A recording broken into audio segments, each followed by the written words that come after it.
Hey everyone, today we'll be covering Game 6 of the World Chess Championship match between the defending champion Magnus Carlsen and the challenger Jan Nepomniachtchi. The first 5 games have ended in draws, so today we're going to see if we'll finally see a victory. Before we get into the game, I just want to give a big shout out to my cousin Jenny. She put together the awesome logo as well as the YouTube banner. Thank you so much for all your help, Jenny. Before I get into the game, I just wanted to actually talk about the time control, because the time control is something that actually played an important role in today's game. Elite players not only have a deep understanding of chess, but they also have to have good time management. But the time control in this World Chess Championship match is actually a bit non-standard. In most tournaments that even I play in, and most tournaments organized in the world, have a 30-second increment starting from move 1. That means for every move you make, you get 30 seconds added to your clock. But in this World Chess Championship match, there's no increment until move 61. So for the first 60 moves, there is no increment, meaning if you don't manage your time well, you could actually lose the game on time, and we actually almost saw that today. The time control, just for your reference, is 2 hours for the first 40 moves, followed by 1 hour for the next 20 moves, and then 15 minutes for the rest of the game, with an increment starting of 30 seconds starting on move 61. If you look at the 2018 time control, the increment started from move 1. So I'm not sure what the reasoning was for this change. As I said, it's non-standard and something that's very surprising. It'd be interesting to understand the logic behind that. And finally, if you haven't already, I'd really appreciate it if you can subscribe to my YouTube channel. I have a goal of getting to 100 subscribers. We're getting there. I appreciate all the support I've gotten so far. It means a lot, and I'll keep producing these videos for you. Alright, so let's get into the game. And also, just to recall, at the end of the Game 5 recap video, I actually made a prediction for Game 6, and that was that Magnus would open with 1d4, and he would also win the game. So my first prediction actually came correct. Magnus indeed did play 1d4, and we see the same moves that we saw in Game 2, except here Magnus deviated with move 2, knight f3. In Game 2, he actually went for c4, e6, knight f3, a d5, g3, and this is called the Catalan Setup. So again, we see the battle starts right in the opening before the game even starts. Both teams are preparing, and Magnus decides to deviate first. And so it looks like we could almost get the same position if Magnus had played c4 here. We would transpose back to the Catalan, but instead Magnus had other ideas. He delays c4 and goes for b3. This is a rarer setup. Like I was saying, c4 is the Catalan, and this is a very popular way for white to play. For sure, Jan and Jan's team would have looked a lot at this, especially after Magnus went for the setup in Game 2. So instead, Magnus decides to play b3. Jan decides to play c5, fight for the center. You see he has these 2 central pawns, so he already has better control of the center. So Magnus needs to strike back, and he does so with c4, trying to gain some more control over the central squares. Jan Nepomniachtchi recaptures, and now Magnus plays queen c2, pinning this pawn to this bishop. If you recapture this pawn, I can capture your bishop there. So you actually can't take on c4. Instead, Jan protects the bishop. Now he renews this threat because now the bishop is protected by the queen. Now Magnus plays a very interesting move.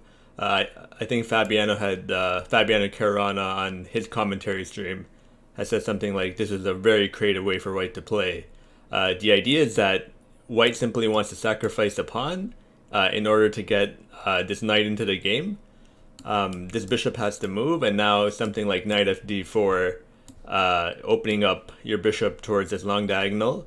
Black's pieces haven't developed yet, so while black is up a pawn, black is also behind in development, meaning that white has pretty good compensation for the pawn. Now I think this was actually one of the most impressive moments of the game. I thought the way Yan played the next three moves were very impressive. Like we were talking about how grandmasters not only have an elite understanding of a deep understanding of chess, but they also have to have good practical skills. So practical decision making, understanding how to make good decisions in a short amount of time. So rather than trying to calculate everything here, because it is tempting to try to keep the pawn, Yan decides to just play the very sensible knight c6. And so here we see the time situation. Yan is down half an hour, and Magnus has only spent 4 minutes. For some reason, Magnus spent 12 minutes on this next move, which I think a lot of people were puzzled by, because knight c6 it's like a good practical move because you're not going to try to walk into your opponent's preparation, but it's still like it's not too hard to find. It's still a pretty natural move. You're simply developing your knight to a good central square. Apparently Magnus was trying to remember the lines after the game, but I did find it surprising that he could have reasonably expected his position to come up. I think like black doesn't really have many other choices to deviate before this. So I would have thought this would have been in Magnus's main preparation, but somehow he was having trouble remembering the lines. So he used 12 minutes there. And then here again, you see that he spent 21 minutes on this next move. So very unexpected time management by Magnus here. So I did want to say something about b5. This is a very precise move by Yan. He simply wanted to get this bishop on the long diagonal with tempo. The only drawback of making such a move is that this knight is unprotected, and also you're opening up this rook in some potential attack from this bishop over here. Magnus decides to go knight c5, and Yan plays another great move, knight b4. Like, it's very sort of creative and original play. If he tries to make some natural move like bishop b7, he does have some problems on the c file here, where if you capture the pawn, then I can win your bishop. Play would continue something like bishop takes f3, bishop takes f3, bishop d4. I can capture your rook, you can capture my rook, I'll come back, and white has the bishop pair and a pretty stable advantage. So it's not exactly what black wants in the game. So instead, Yan decides to keep the pieces on the board. It's a very nice move, knight b4, queen b2, and now he plays bishop b7. So it's subtleties and finesses like these that make chess so difficult. It's the same idea. You want to develop your bishop, but you just need to make sure that you move. You don't run into any tactics from white. So now the queen's up the c file, so you're not going to have those same tactical issues that we saw in the previous variation. So now a3 was played, and going back to this question about decision making and making a choice, I was watching one of the streams with commentary from Vladimir Kramnik and Peter Svidler. Vladimir Kramnik was a former world champion, and Peter Svidler is, also was one of the top grandmasters in the world, and they're both still, of course, extremely strong.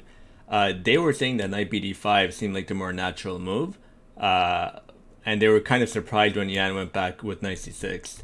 So, I think I just wanted to point that out because every move is sort of a difficult decision to make. Putting your knight on either square could have serious consequences, and that's what makes chess so difficult, is trying to always make the right decision every single move, including where to put your pieces. So Yan decided to go with knight c6 at the end. It's a less like knight d5 would be a more central square. It would be closer towards white's camp, but for some reason Yan decided to go back with knight c6. But of course, I think it's also just a matter of it could be just a matter of personal taste as well. Yan perhaps had some ideas to, as we saw later in the game, to play knight d4 at some point. So I don't have much to say about the next few moves, but here we reach an interesting moment. Again, another decision you have to make. That, like in chess, is this constant. There's, I guess, a difference between forced moves where you have to find the best move. There's like a clearly best move that you can find by process of elimination. Whereas with the knight retreat and here, you have a choice between two moves that are equally good. And in some sense, that is more difficult because you're not sure which one is the better one. You kind of just have to trust your intuition and make a judgment call. So here, Yan actually surprised a lot of the commentators and took with the pawn. I know Sam Shanklin in his notes said he would have played queen takes f6, and he probably would have preferred black in this ending. And I think that's a pretty good point because black has the bishop pair, and in chess, having the pair of bishops is a good positional plus. And one of black's rooks are already in the game, and after this rook comes in, black certainly doesn't seem to be in any danger. What Yan said in the press conference after was that he actually understood that he should play for more than equality here. Magnus sort of got, this was clearly some preparation by Magnus. You're not just going to sacrifice a pawn as over the board inspiration, but he definitely analyzed this with computer engines and his team before the match, or even or before the game, and still Yan played really brilliantly to get a better position. So I do want to just highlight how impressive Yan played this opening. I think Fabiano also said something that about, I think Yan won the opening battle, but it was more from better play than better preparation. So again, as we've seen throughout the match, Yan has been winning the opening battles. So so he decided to take with the pawn, meaning he wanted to. He for some reason wanted to keep the queens on. I guess he thought it would be a better way to play for the advantage. But I do have to agree with Sam. That queen takes f6, I think would have been, you also could get an advantage, but it would have been wiser to take the queens off the board, because with the weakened pawn structure, your king can be in danger at some point. So now he goes for knight d4. There was a lot of suggestions that e5 could be played here. But I think the variation knight h4, knight d4, given by the computer, I think it was something like e3, take, queen b7 check, king g1. And now black has to play knight e6, which I think is kind of a unnatural move that it's difficult for a human to look at this and think that black is doing fine. I think the variation continues queen e2, knight g5. So you're actually threatening a one move checkmate because his queen is hitting the light squares. But what I do want to say is I think it's very difficult for a human to play like this. The reason is because with the knight coming to f5 and these weakened pawns, one would think that black is the one that's in danger. So I can't really fault Yan for not playing e5. He decides to go for knight d4, which makes a lot of sense because this queen has to keep an eye on this pawn, because if you go somewhere like here, I can capture this pawn on a3. So your queen, which normally wants to be centralized and towards both sides of the board, has to play to a2. It's the only square that defends this pawn. This bishop is also hitting a1. So really, white's position is pretty passive. The game continued with trades, and so it's Yan that centralizes the queen. It's a very, very interesting position, but still, I think because of these weakened pawns, black does have some problems with the king, so the position's pretty roughly balanced. And now we come to an interesting moment. So This square is weak. It has no pawns that are controlling it, so potentially black would like to play something like b4 with the idea of sticking the bishop there and sort of blocking white's major heavy pieces. The problem with b4 is it actually fails to tactic knight takes b4. This is a very important motif. The point is that if you try to trade queens now, I recapture with the knight. So my knight, which is under attack, black would love to capture the knight. The problem is you can't do that right away because I can actually take your queen. This is a very important tactical trick that's easy to miss. And black, like positionally, black would love to play b4, but it fails to this neat trick right here. So one interesting suggestion is to play f5. So now you protect the queen. So if white plays something random like h4, now this doesn't work because my queen is protected. I can simply recapture the knight, and now I keep my queen, and I'm just up a whole piece. So f5 would have been an interesting move for sure. But Jan decides to play king g7, which also makes sense. He didn't want to push his pawns and create more weaknesses. Magnus plays rook d2, and now b4 actually works. The point is that, sorry, not a takes b4, knight takes b4. The point is that there's now another tactic in the position. This rook, which was previously on d1 and protected by this rook, is now on d2, and you fall to this discover check here, and I can take your rook. So b4 I think would have been a very strong move, and sorry, I just wanted to check the time situation. Right, Jan had a lot of time. He spent 5 minutes on rook a8. So one of the discussed points of Jan's weaknesses coming to the match was that he a lot of players have the problem of spending too much time. He actually had the opposite problem of often playing too quickly in critical moments. So I think I would say that this was a critical moment where if he spent instead of 5 minutes, maybe, I mean, he was up 15 minutes on the clock. He could have really, like, this is such a big decision. To play rook c8, what ended up happening was he completely imbalanced the position, and he traded 2 rooks for the queen. And as we're going to see, Magnus got some very, very good practical winning chances. Instead, if he just took his time and maybe spent not 5 minutes, but 10 minutes, maybe even 15, maybe even 20, and, you know, really, like, I just think this was just the wrong decision. If he just spent a little more time and found b4, I'm not sure. Like, I still think that.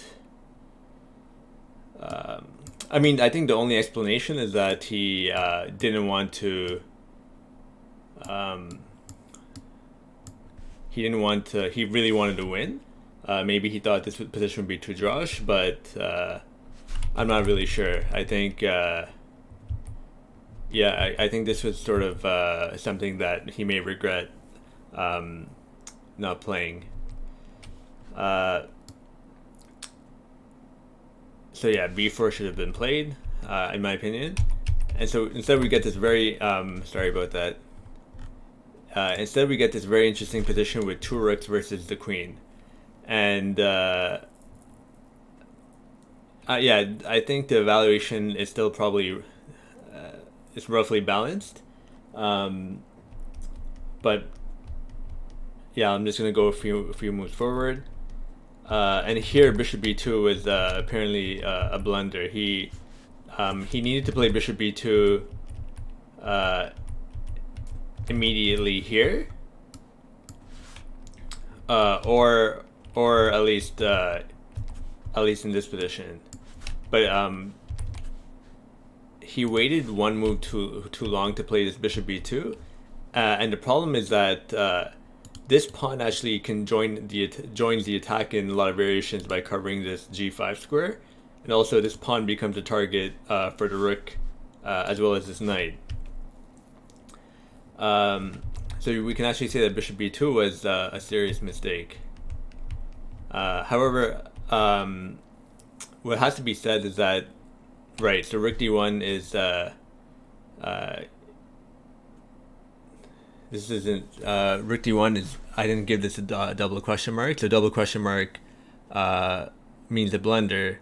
I got this game. I copied this game from the Lee Chess broadcast. So someone else gave it this annotation, and throughout the chess world, a lot of people were shocked that Magnus played rook d1. I think Fabiano even said something like he's never been so disappointed, because everyone wanted to see that first decisive victory, and everyone felt that Magnus threw it away by playing this move, rook d1.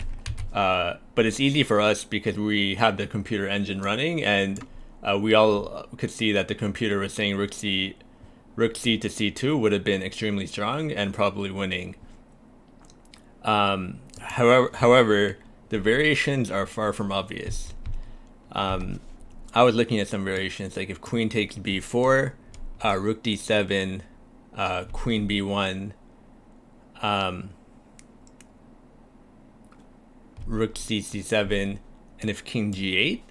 Now it's not the rook takes f7, the obvious capture the pawn, which apparently actually makes the position equal. You have to play rook d8 check, and yeah, like playing like this. Apparently this is winning for white. So while everyone thinks that Magnus made this huge blunder here, I do think that even if he made this move rook c2, it's still extremely complicated. So I think it wasn't such a big and yeah, if you look at the time situation, he had 3 minutes at this point. So he, as I mentioned at the beginning, this is where the increment is so critical. You're not getting extra time on the clock. You have to make move 40 before your 3 minutes are up. So Magnus was very nervous. He wanted to make sure he didn't lose on time, so he made this move instantly. He spent 3 seconds on rook d1. So yeah, again, time. How you manage your time is also very critical here. So here, right? So as I said, I move 40. Once both players make move 40, they get an extra hour added to their clock.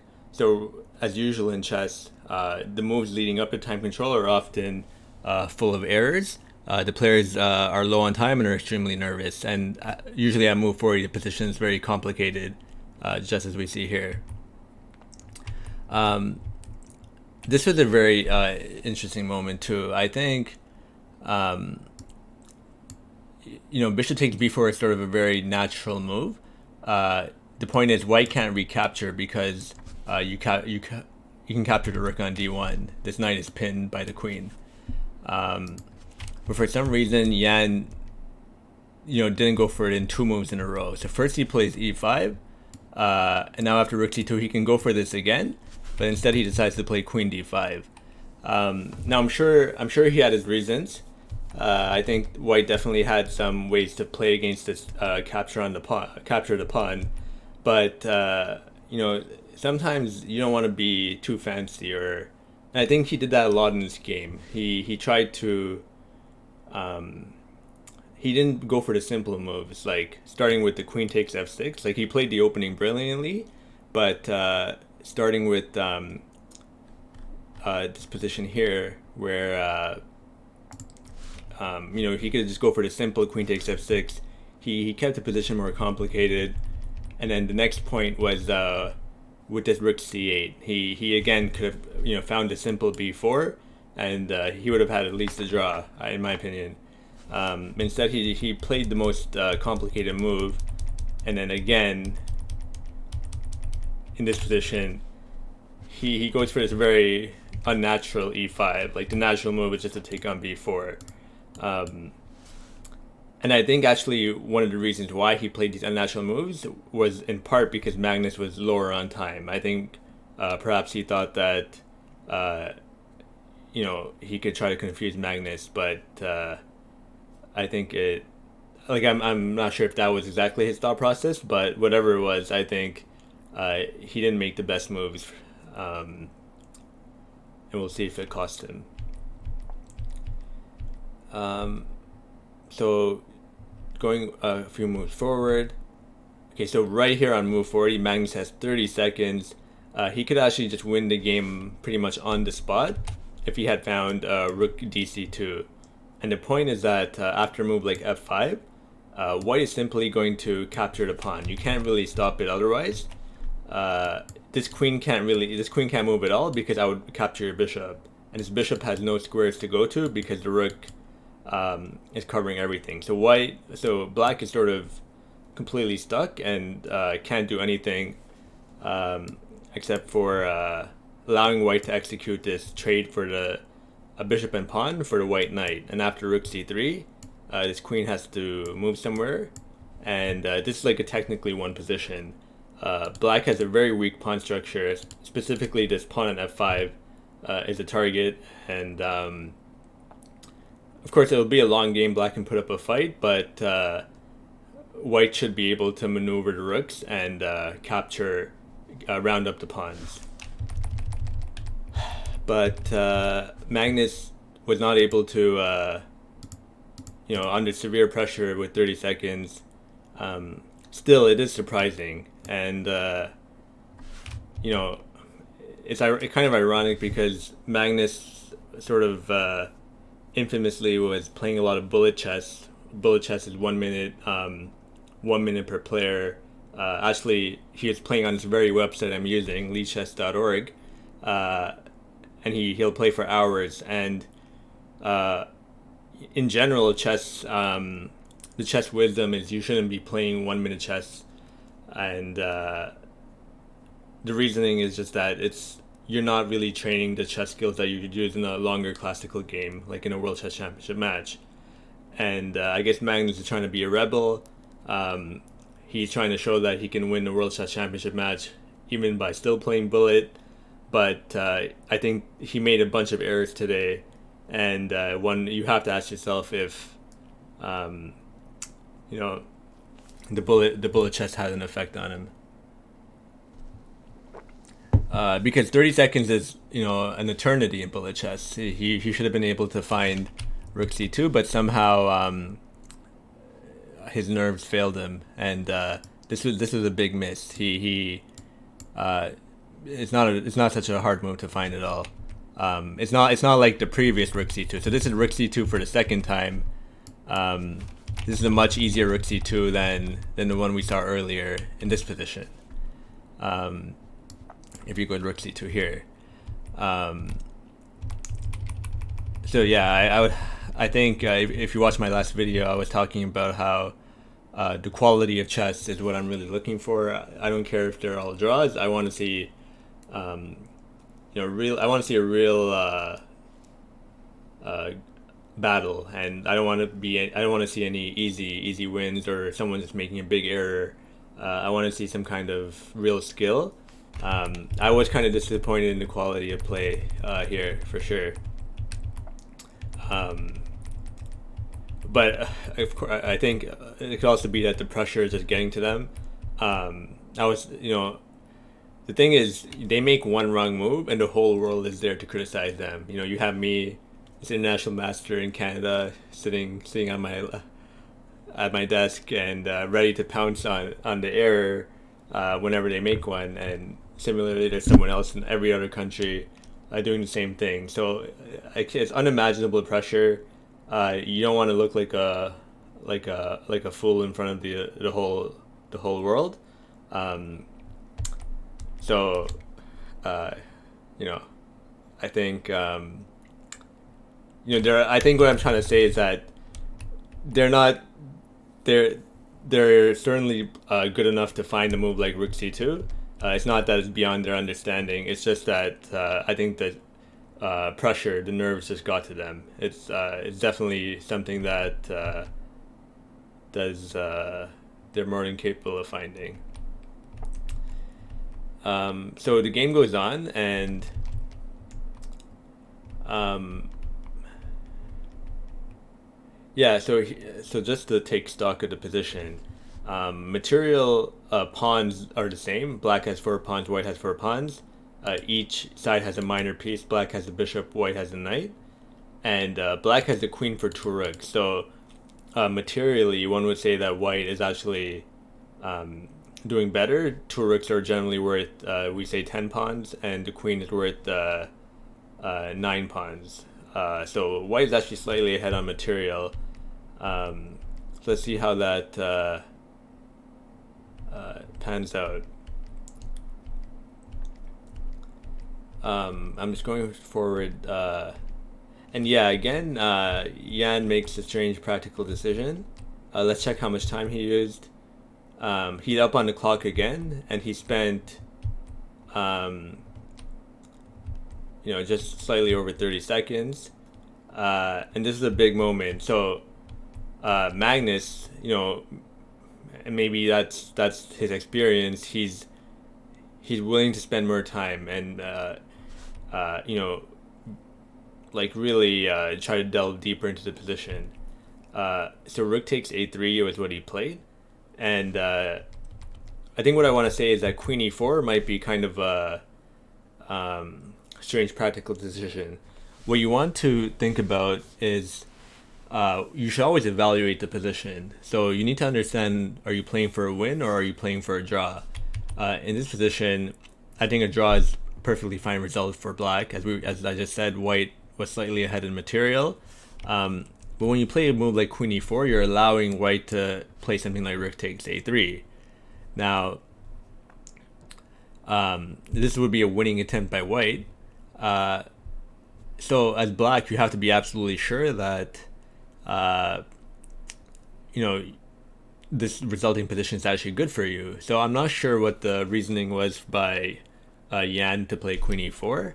What ended up happening was black takes on h4 with check. Of course, you can't recapture the queen because the pawn is pinned. And now Magnus played king g1, a nice move. There's no more checks, and the queen has to go back to e4. And now, so now white has actually just eliminated this very strong passed a pawn. So you see that white's two rooks were completely passive here, tied down to this pawn, and somehow Yan just gave it up. The alternative to taking on h4 was recapturing the rook. So now materially it's equal. You have 5, 3, and 1, which is 9, and the queen, which is 9, and then 3 pawns each side. So materially it's the same, but black has a bunch of weaknesses. White can definitely press here for a win, and only white can play for a win in that position. So again, just a very strange practical decision by Yan. And I think why it's so weird is because throughout the game he didn't make the simple move. Like, it's not like he missed something. He just in every position he wasn't okay with keeping sort of the status quo. He always wanted to make the position more complicated. He always wanted to change the nature of the position. And I think already we've seen that it wasn't the best decision. And here again, I'm not sure what the reasoning was. Going forward, let's go forward a few moves. We're just seeing some maneuvering. Just want to get to a critical moment. And yeah, so this is the kind of position that's very hard to defend as black. Only white is playing for a win. White only has this one weakness on e3, but you see that Magnus has defended it well with both the rook and the king, whereas black has all three of these are weaknesses that you can target, as well as the king. Actually, the king needs to also be made sure that there's no attack on the king. Going forward. Okay, so here we have another interesting moment. Magnus plays a very nice rook takes f5. So this took some precise calculation.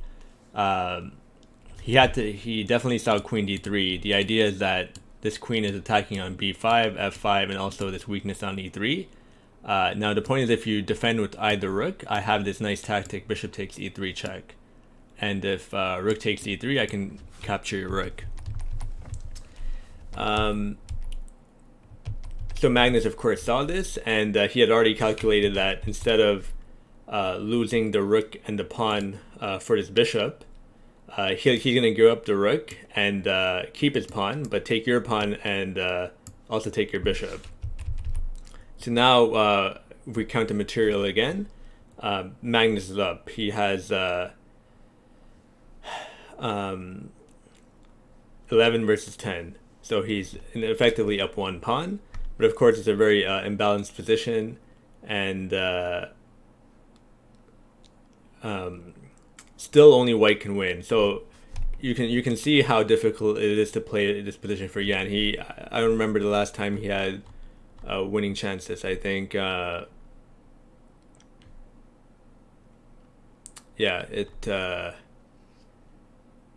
think starting if he needed to take on bishop, he needed to play bishop takes b4 here, and perhaps he could actually maybe press for a win. Because of this passed pawn, he's up material. Sorry, he's not up material here. But it's a very unclear position. He wouldn't be worse for sure. But instead, he made these sort of. I think Vladimir Kramnik used I don't think he was just talking about him. Maybe he's talking about both players, but especially with Jan, I would say it was sort of unexplainable what the decision-making process was. I do feel bad for him in case he ever watches this video and he has to hear me criticizing him. That must not feel good because I know he's such a great player. I think that's why it's kind of disappointing that he didn't make the natural move. He sort of went out of his way in some sense to make these unforced errors. Okay, so going back to the game position, a lot can be said about this endgame. I don't want, I think to analyze it properly would take hours. I'm just going to go to the next critical moment. Right, so we have traded pawns, and honestly, I think just looking at it, my opinion is that black has a very difficult time defending this. Black has 0 winning chances, while white can just slowly push the pawns up the board, which is effectively what happened. And apparently, endgame table bases, which you can give a position like this, which has seven pieces. I believe the table base is any configuration of 7 pieces. It can tell you instantly. It's already mapped out all these positions, whether it's a win, loss, or draw. And apparently the table bases said that this was the losing move. After queen b1, it's still a draw. I'm not even going to try to really understand all the variations. One explanation is that the queen may be able to give more checks because this rook won't be able to block, or else the knight won't be able to block. But I think, I think what I have to say about that is even if he played queen b1, it's not that he just has to draw right away. White can still put pressure on black, and I just think practically it's very hard to defend, especially with such a little time. Both players are, so at this point they do have the increment. It's well past move 61, but still black has to be very accurate, whereas white just has 0 risk here. So this was a nice move by Magnus. He played e6. The point is, if you take, I can actually fork your king and your queen with the winning position. And e6 is nice because now you're able to bring your rook to the 7th rank, a very strong square. And the final nice move was knight g7, guarding the queen square. White simply wants to push the pawn up the board, and if black starts giving checks, I can actually hide behind this knight on g7, and black is just completely lost. So after knight g7, Yan actually resigned. So what a game. You know,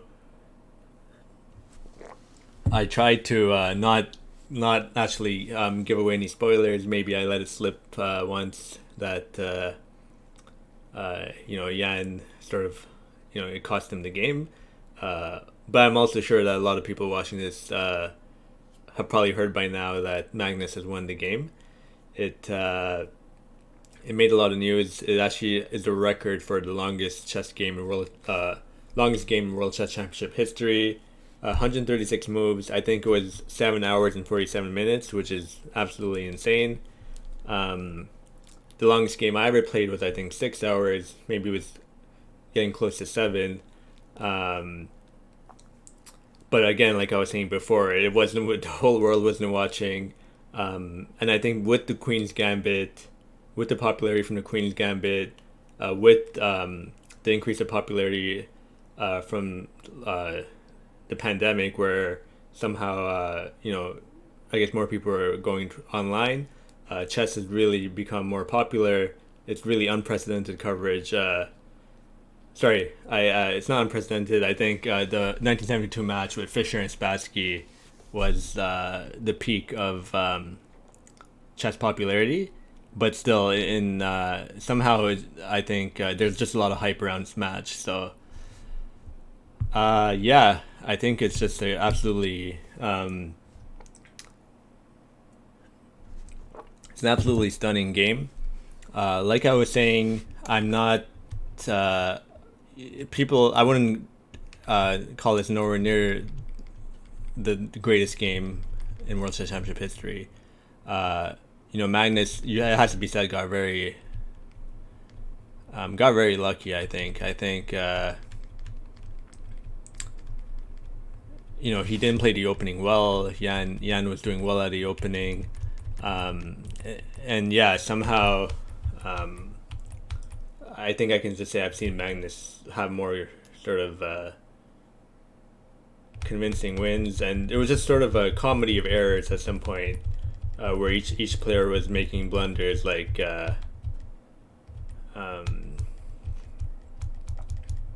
like here you have to play rook c2. It's not a hard move to play, and Yan for some reason didn't take on b4 here. So yeah, like I was saying, I wouldn't have minded another draw, but we have the first decisive result. So now, after six games, Magnus leads by 1 point, and that makes the match much more exciting, because we now the pressure is on Yan to win. He can't. Both sides just can't coast the draws. Yan has to win to tie the match. So tune into the next video for the game 7 recap to see what happens. Thanks so much for watching.